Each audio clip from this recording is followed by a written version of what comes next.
Shalom, BlueHat. So you might think because I'm up here on stage at a security conference that my expertise is in security. But in reality, my true passion is kebab. And I can tell you, without a doubt, the best kebab in Israel is in Haifa. You get the amba, you get the bread, it's amazing. So when I had the opportunity to speak here at BlueHat, and this is my fourth BlueHat, I'm one of the select few, Kiwi. The other folks that have come here, one of the things that keeps me coming back is the energy and the enthusiasm. This really feels like the Eurovision of security. You walk in here in 10 seconds, Sar's asking me about Hyper-V fuzzing, I see Luca talking about jailbreak. It really is a great energy here. And so when I thought about what I wanted to talk about, it's really getting back to my research roots. So about 12 years ago, I joined Microsoft as one of the first folks kind of doing full-time pen testing in Windows. And just recently, I rejoined that team, and I was amazed at the progress that's been made in the last 12 years. So I thought I would kind of share some of that with you and where we're at today. We have 5.7 million source code files. That's not lines of code, that's source code files. And if you look at some people's code, they got that 10,000 line function in there. There's quite a few lines of code, lots of opportunity for bugs. On top of that, we have 1,100 pull requests into our Git today, and that averages out to something like 19 commits per minute. A lot of code velocity, a lot going on there. We, in addition, have 3,600 different developers committing to Windows. Not all of them are great at security, I'm going to tell you that straight out. And then, of course, there's 440 branches because there's all sorts of different projects. So inevitably, people ask me, how did this bug get through? I made this slide to point this to them, which is, this is a very difficult and challenging job, but I think we're up to the task. On top of having lots of code, Windows itself is evolving very quickly.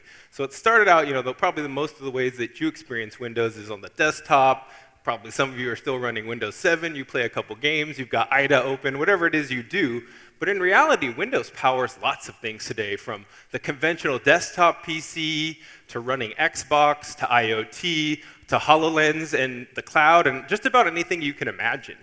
And so just because you have code that you're able to secure in one environment, we all know once that's converted into a different use case, things can change very rapidly. A great example of this is I can remember 12 years ago, we didn't think anyone would be crazy enough to put the DirectX on the attack surface.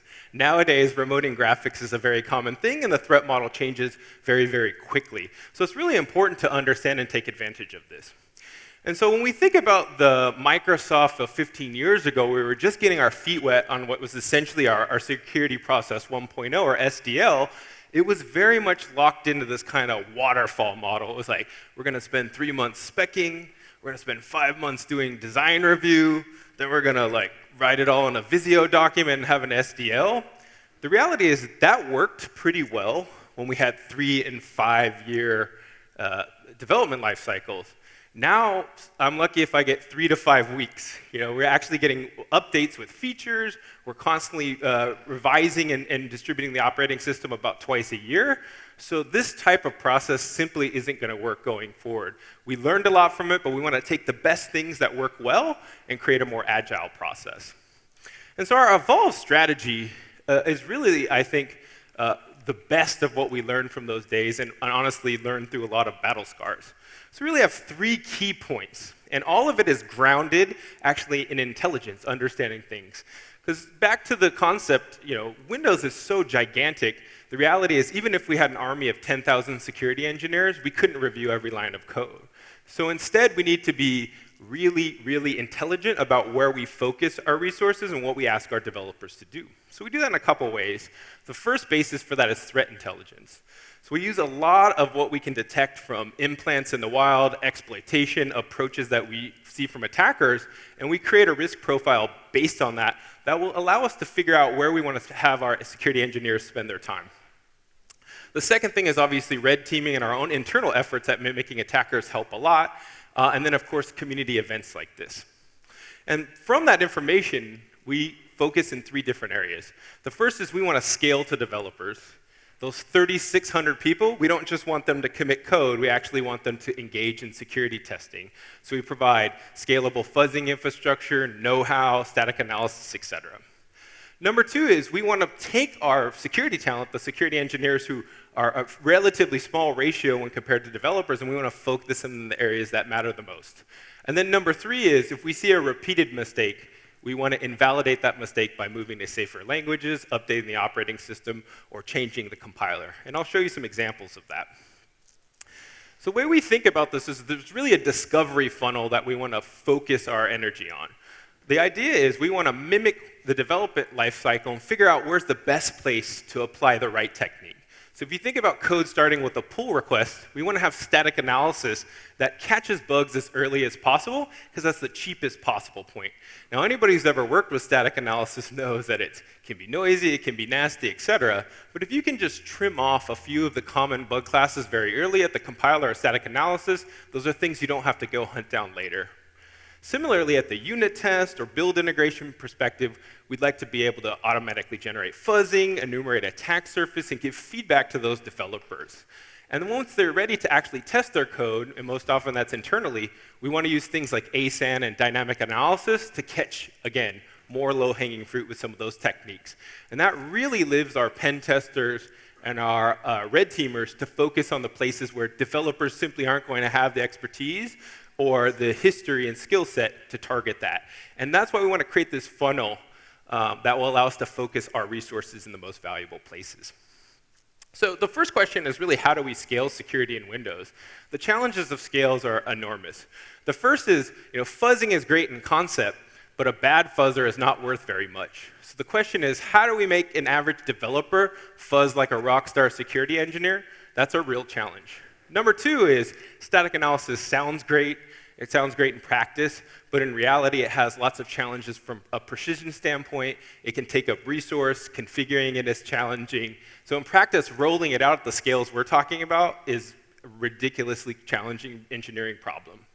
And the last thing we want to do is make it super difficult for you to shoot yourself in the foot.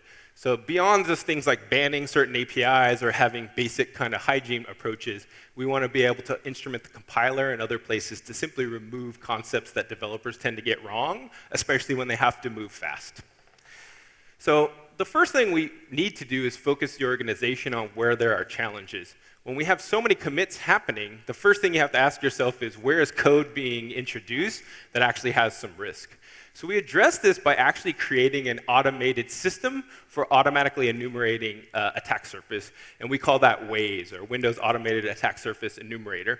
And essentially what it does is it takes every single build that is a candidate for flight, it sets that build up in a VM environment, and it runs a combination of static and dynamic analysis. So it can actually use some of our DBI frameworks to figure out at an argument level whether a parameter is changed to a function, whether there's a new RPC interface, did a new ActiveX control get added, is there a DCOM interface, is there a new ioctl, et cetera, et cetera. And we take that information and we generate fuzzing tasks and requirements on our developer, and that's the first level of scale.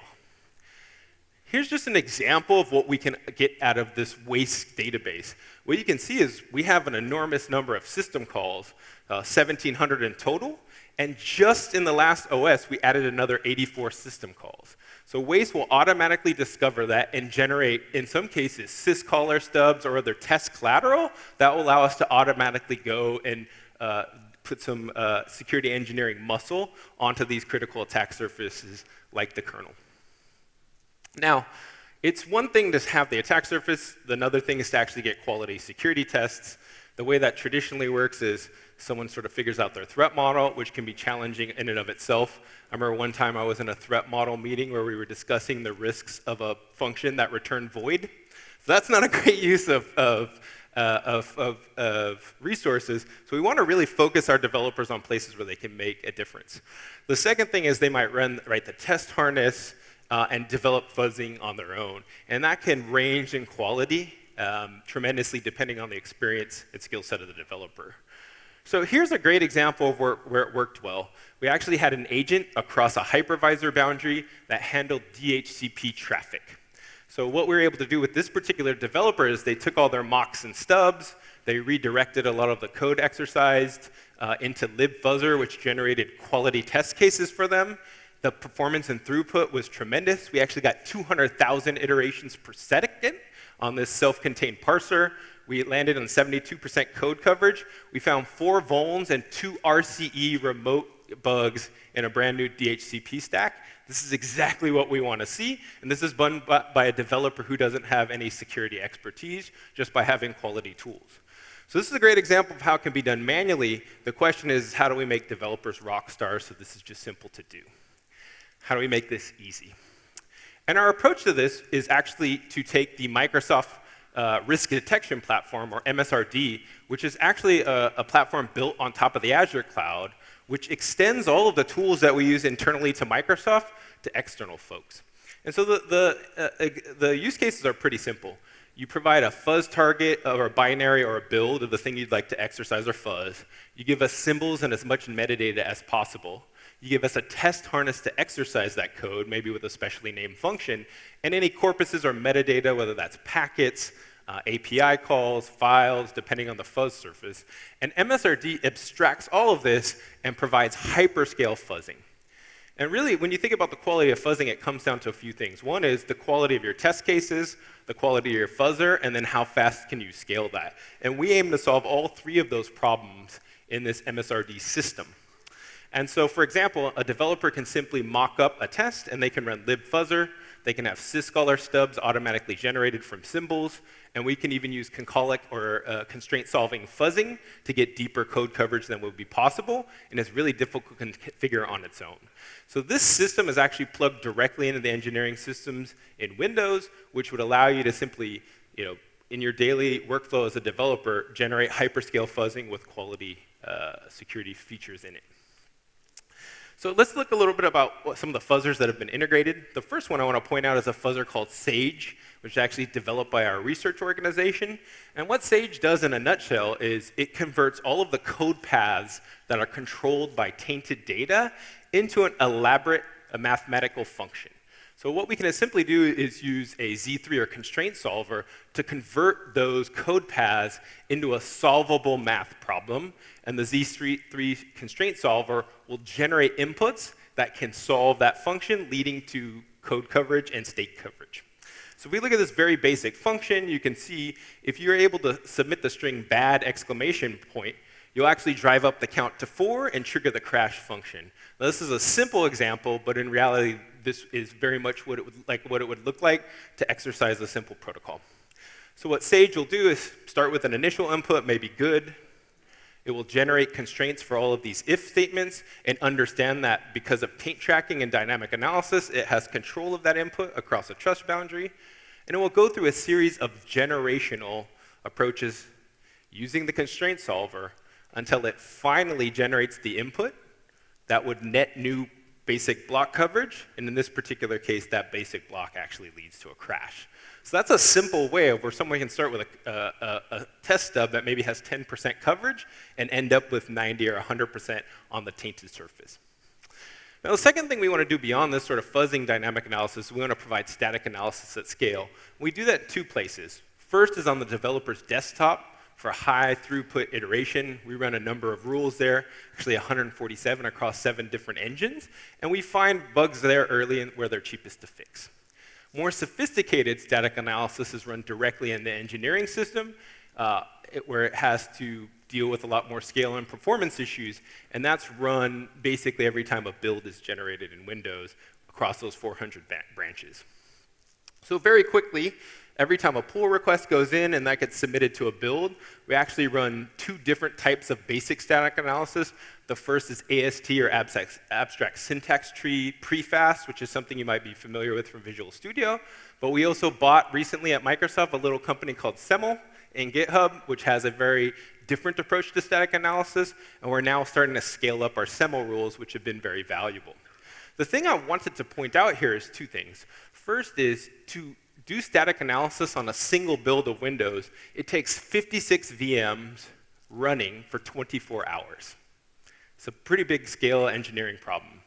Number 2 is, even though a lot of these rules are noisy and they might be limited in scope, we generated 8,000 bugs and 2,700 different defects fixed in a single calendar year. So it is really effective at this scale for, again, eliminating some of the more basic issues. An example of how this can be made even more effective is something we call SAL, or source code annotation language.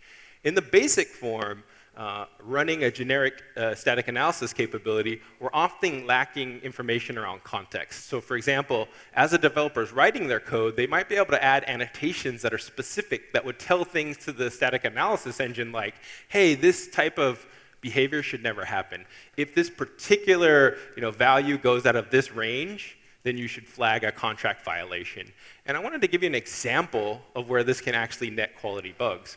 So what you have here is a basic vulnerable function. This is actually a 0-day that we found in a particularly scary network stack. And an interesting contract violation here is vulnerable function returns just a buffer that's 2 bytes, but it's actually assigned to a header structure that's 16 bytes. And so when we dereference the ID field of that header structure, we're actually going to go out of bounds. So static analysis on its own didn't catch this because of the intra-procedural nature, but as soon as we added this sal annotation here that tells when a contract is violated and by what size the buffer is expected to be, we actually net out and find this issue.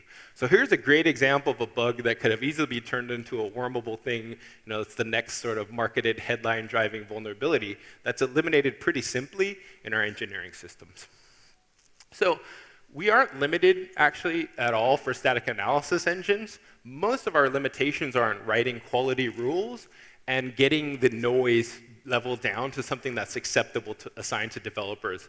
I mentioned we filed about 8,000 bugs, only 2,700 were fixed. If we employed all the latest and greatest plugin techniques, we would probably drive that noise ratio way up, and developers would trust our tools less.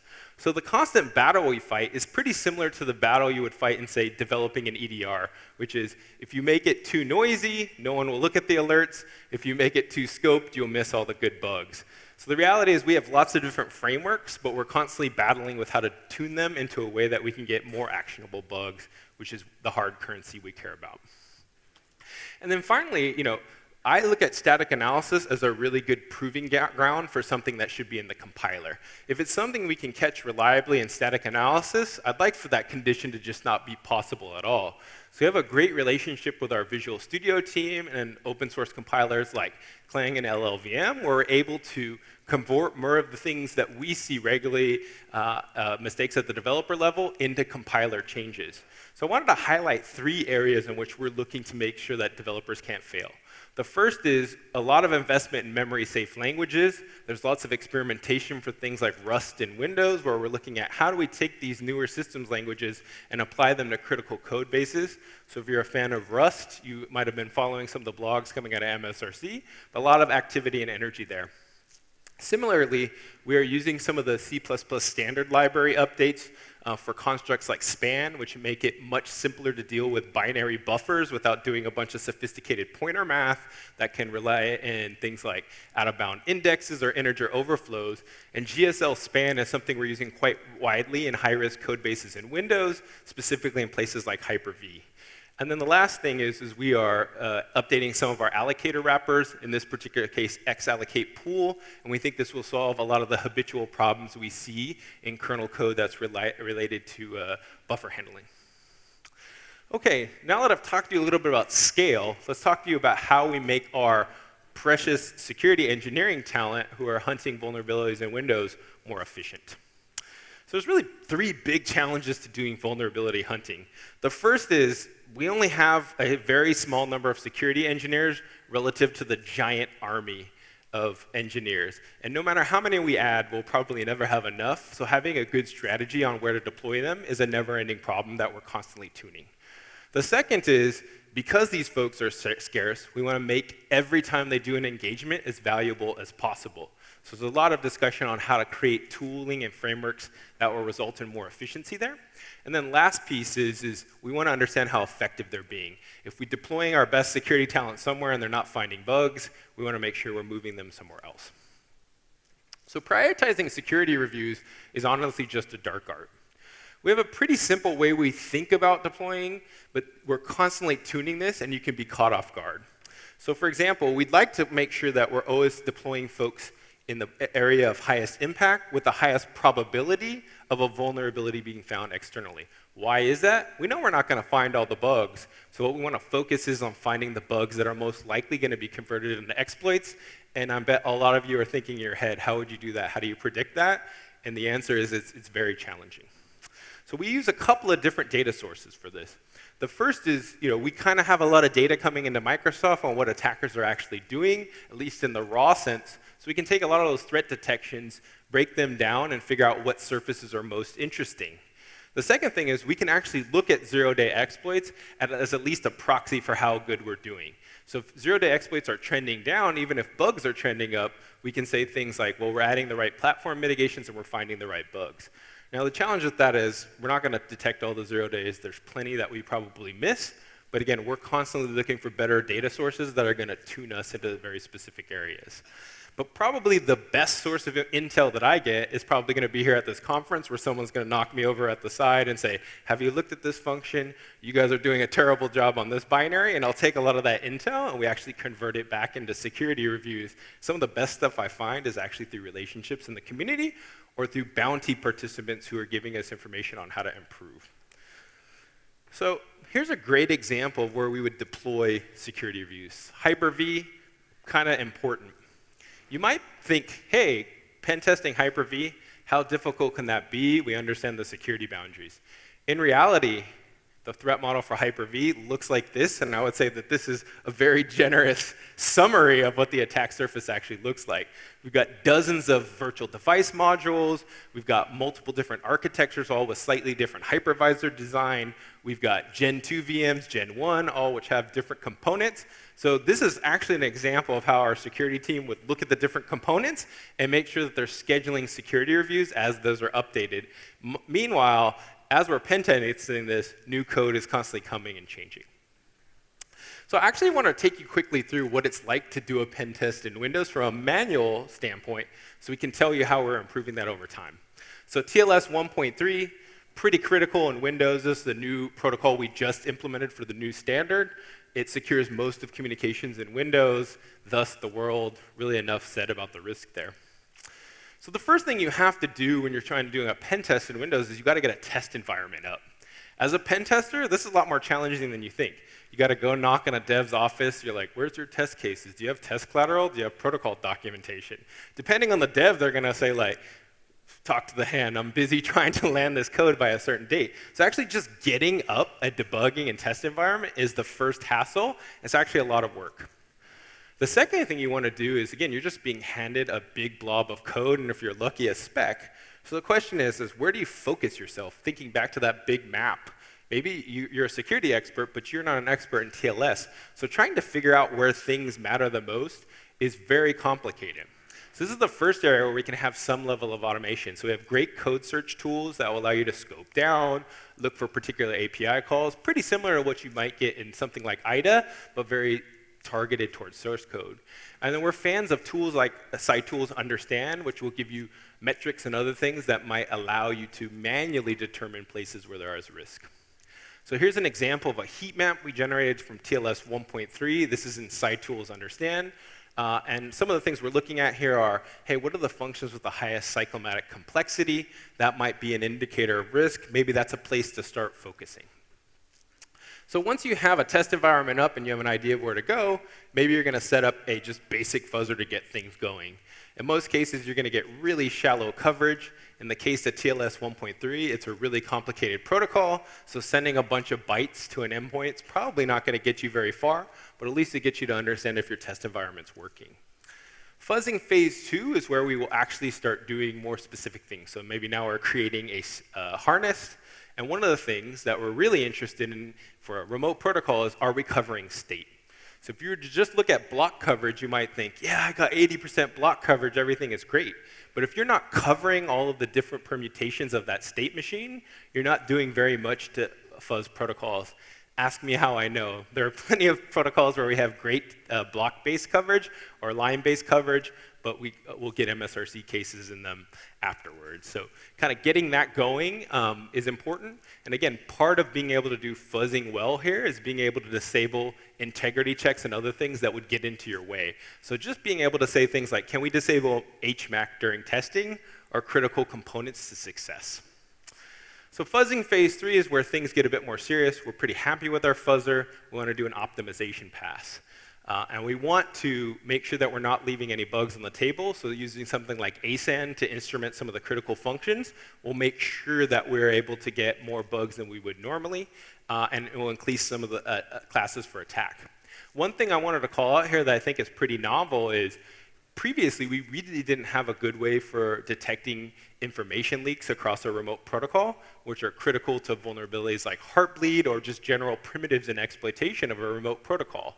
So we've actually started to build instrumentation that will allow us to hook syncs and do some information leak detection. We'll look at the buffers not just being sent out, but the buffers coming back with sentinel values that will allow us to do information leakage detection. Static analysis will obviously happen. This is a place where we actually leverage SEML internally pretty heavily. We find it's actually a great tool for guiding pen testers into more additional places to look while that fuzzing is going. And then finally, we'll start to do a lot more deep instrumentation around code coverage. This is a place where you can wait for a code coverage build that's going to happen massively, but often pen testers just want to be able to very quickly make an adjustment to their fuzzer and get immediate code coverage. So we're often looking at some of the code tools that might exist out there in IDA land and other places. Yes, we use IDA Python, Lighthouse, some of the common plugins. And then finally, we want to take some of this collateral and give it to the feature team so they can leverage it.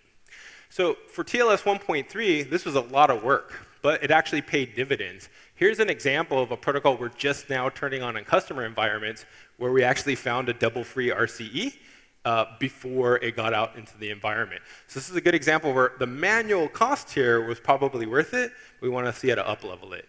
And just so you know I'm not talking crap here, here's actually a demo of the bug. So what we're going to do here is just fire up a browser. We're running a TLS 1.3 IIS server in the VM. So we'll just connect there, simple hello protocol, and now we're going to man in the middle of that traffic. The reason this crashed, probably some of you can guess, is knocking down TLS, in this particular case, knocked down LSAS, so this device is now in a non-normal state. And as I said, this is a good example, I think, of a positive case where we found the bug before it got out there, but many cases that is challenging to do depending on the complexity of the protocol. So I've showed you a lot of the manual work that happens there. The real question is how do we get rid of that so we can find more bugs, which is our goal. And to do that, we've actually built a full-featured security research platform. So a couple of interesting things about this platform. One is internally we call it TKO. We wrote it in Rust because a lot of the code that needs to be pushed here is pretty similar to a normal environment, and it would be embarrassing if the security team had memory corruption issues in our test environment. So we built it in Rust to get a feel for whether or not Rust is ready for production, and of course, to eliminate some of that. The second thing is we wanted a couple of requirements. The first is we wanted guaranteed 100% deterministic repro of even stateful-based crashes. So what that means in a nutshell is we chose to build this on Box, a full system emulator, which would allow us to get a VM into a state where we have most state coverage, and then trigger the fuzzer once the VM is in that deterministic state. Beyond that, we wanted to be able to create plugins for things like crash bucketing, code coverage, corpus management, and all the basic things that exist today in a bunch of disparate manual tools in a simple place. On the last bit is we wanted to be able to take something that's running on a researcher's desktop and effortlessly move it into a hyperscale cloud, and TKO fills all of those requirements for us. So the first interesting thing about TKO is, like I said, it's built on Box. It's about 1/100th of native speed, but the fact that we get 100% reproduction and that we can snapshot fuzzing at any given time is incredibly valuable. And we've been able to build kernel debuggers on top of this, basic fuzzing frameworks. We've implemented things like syscaller and libfuzzer on top of it, and we have a runtime API that makes this super easy to extend it in Rust. So here's a great example of a case study of accelerating variant finding on top of TKO. So in July, GPZ reported 5 different MSRC cases in the PE file format. So it's very clear we have a challenge in PE and we want to find more. So we built a simple PE fuzzer on top of TKO. And what TKO gave us the ability to do was actually snapshot the system once we're pretty deep in the PE fuzzer parser state, and then do dynamic mutation, iteration, and code injection starting from the point where the PE parser is already pretty deep in code coverage. The result of that is not only did we find all of the MSRC cases that we previously missed, but we found one additional bug all within 3 days of the initial report. So here's a really simple example of how easy it is to take a TKO snapshot. So you can build a test harness that drives the system state into where you are ready to be fuzzed. Maybe you have to send 5 or 6 different initialization APIs. Maybe you have to load a particular PE with a particular header. But essentially, all you have to do is fire off a particular CPU ID. And that CPU ID has a handler that will trigger a snapshot. And so in a few lines of Rust, we're able to immediately take a full system state snapshot, which has guaranteed reproduction. Here's what a TKO fuzzer looks like. You can actually set a mutation callback, and that can be on a particular instruction, breakpoint, system state, etc. In this particular case, we're just fuzzing the PE structures in memory. We can also set things like breakpoints. Again, breakpoints in a conventional world where you're using a programmatic debugger can be really difficult because you don't have snapshotting and some of those other constructs. And TKO, that's a breeze. You basically just take a callback on whatever particular memory, read, write, physical breakpoint, whatever you want, and you can trigger fuzzing from that. So here's an example of taking that previously super manual challenge around TLS and converting it into something trivial to do in TKO. In this particular case, we just wanted to instrument how often a particular function that controls TLS state is called, whether that's read or write, and what the particular structure was at that time.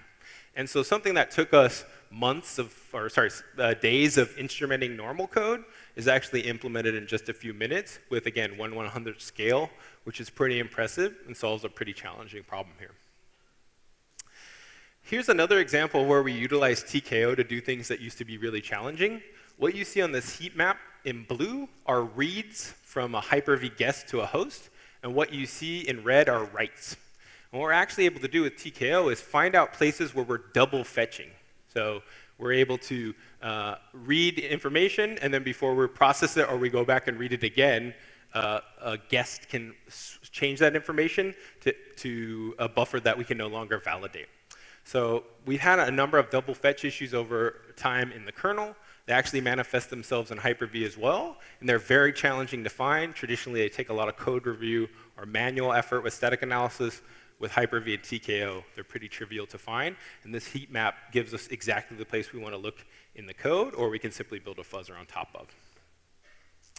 So beyond just this type of pen testing where we're looking broadly for vulnerabilities, we also focus ourselves on red teaming quite often, and the goal here is a little different than what we would seek to find in just standard pen testing. So I wanted to give a quick case study on how we found a vulnerability that's been called externally Deja Blue in RDP.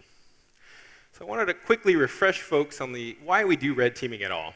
In essence, what we really want to do is not just make believe, but we want to model the way that attackers would operate as closely as possible. That allows us to test our mitigations, innovate internally new attack techniques, and generally get stronger metrics on how well we're doing in the real world. We also do things like identify security gaps in detection that are beyond just what we seek to remediate in the platform. If we build an exploit, we can actually share that with our blue teams who build detections on top of this. And again, this might give us a probabilistic model for detecting a vulnerability or a technique we have yet to see in the real world.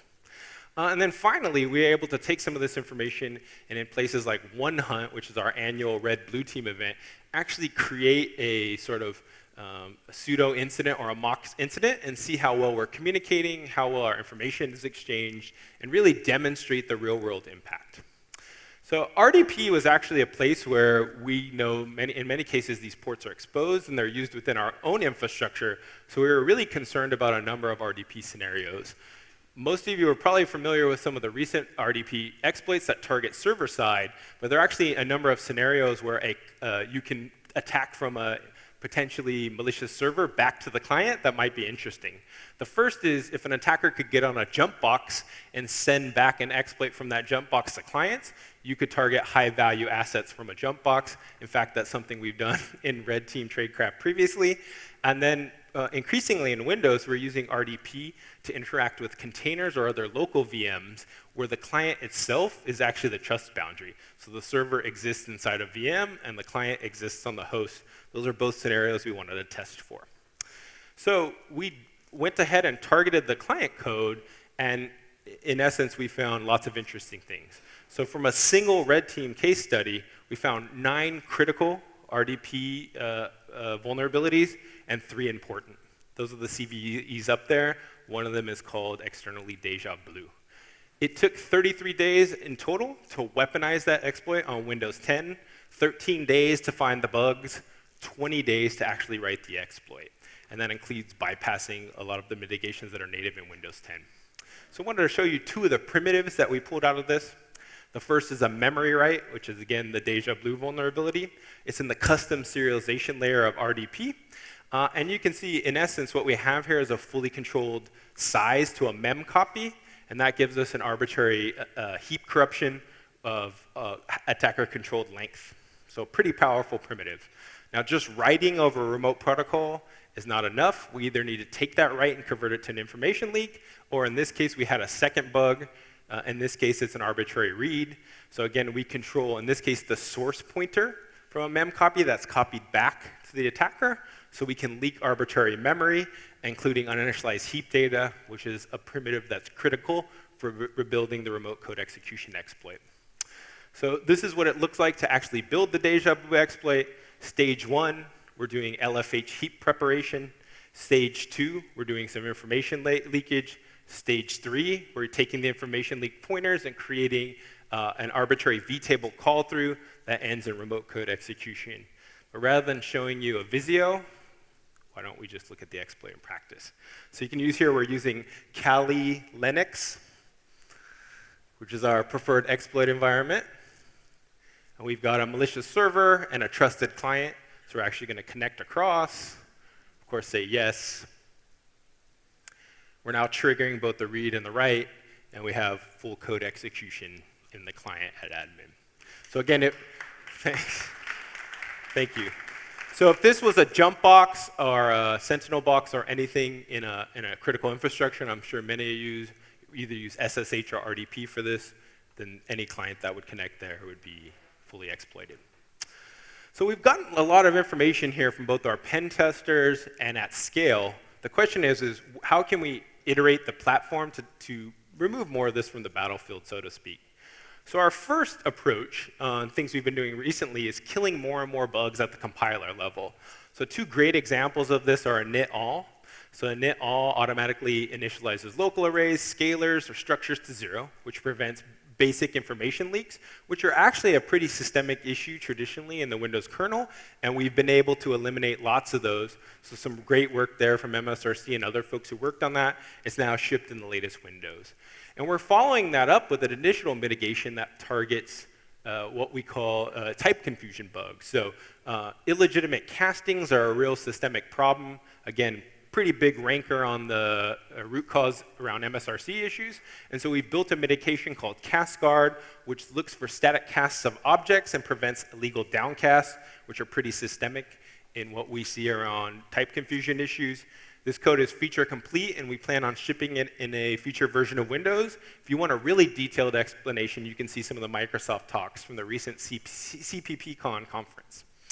So CAS Card, in a nutshell, essentially generates a bitmap that looks for downcasts that would be out of nominal range. You can see some of the basic assembly here. A lot of this is heavily perf optimized depending on the scenario, but here's a basic example. In this case, we're taking a void function pointer and we're casting it to our CAS here that has a foo public function and a bar private variable. depending on the attacker's control of that void pointer, they would now be able to point memory without CAS Card into a place that could be converted into code execution with CAS Card that actually can generate an immediate runtime error. Path mitigations are another place in which we're seeing some systemic issues, and I wanted to give you a good example of how we're addressing that in real time.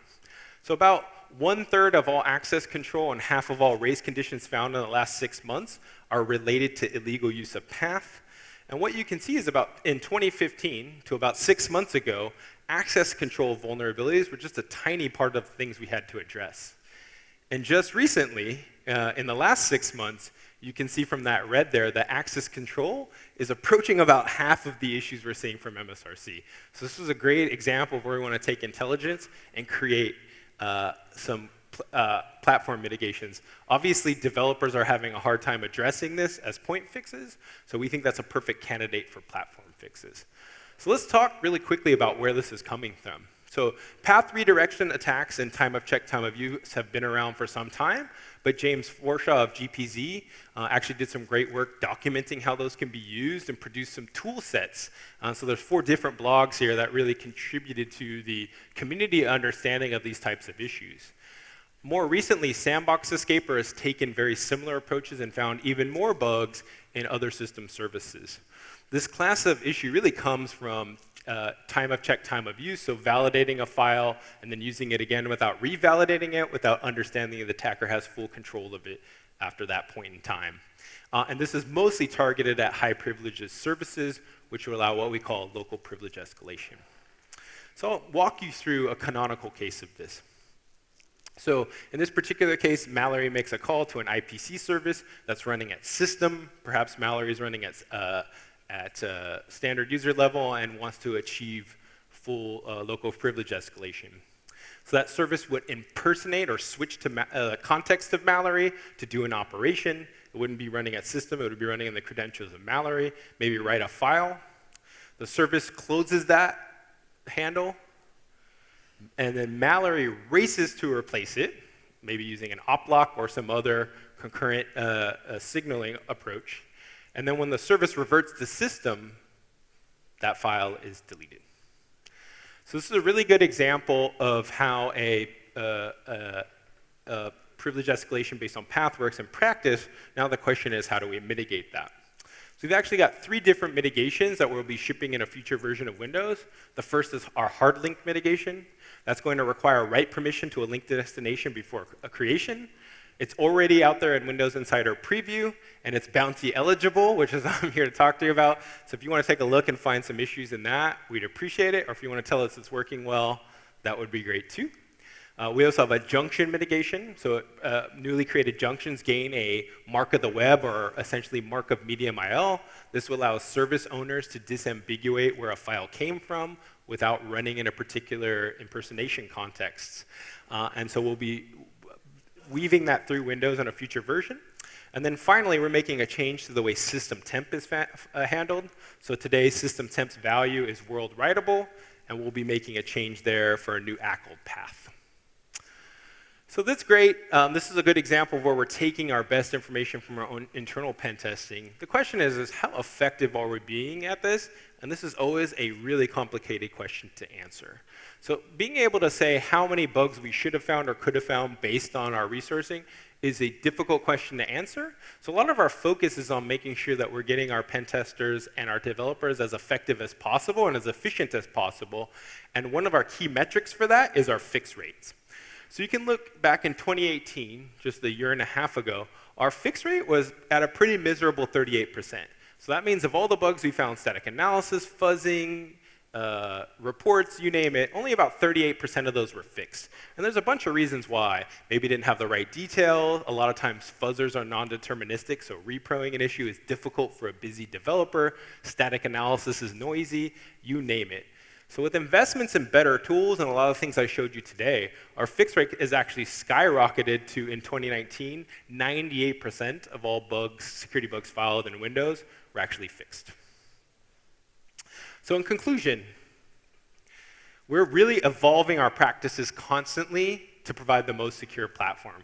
We're not just taking the template of SDL from 2004, we're taking the best of that information as well as the best of open source and what we can learn from the community to continue to evolve. The OS security team is not the only team responsible for security in Windows. We want to scale out to that developer army and convert them from folks that we see as generating bugs to folks as we see as partners in securing the operating system. We're constantly looking to improve our security research, how we measure it, where we focus it, what our tool sets is. Our goal is to be more efficient. And then finally, we want to take the best information we have on the trends we have to continue to make durable platform improvements. I've showed you a couple of examples of where that's happening within the compiler. That's happening in places like Hyper-V, where we're experimenting with components written in more safe languages. And of course, some of the things like path link mitigations are where we're learning from the community and getting better. With that, I wanted to close with, we're hiring. So if you're interested in doing similar work, come find myself or anybody else from Microsoft. But with that, thank you very much, Tel Aviv, and I'll see you soon.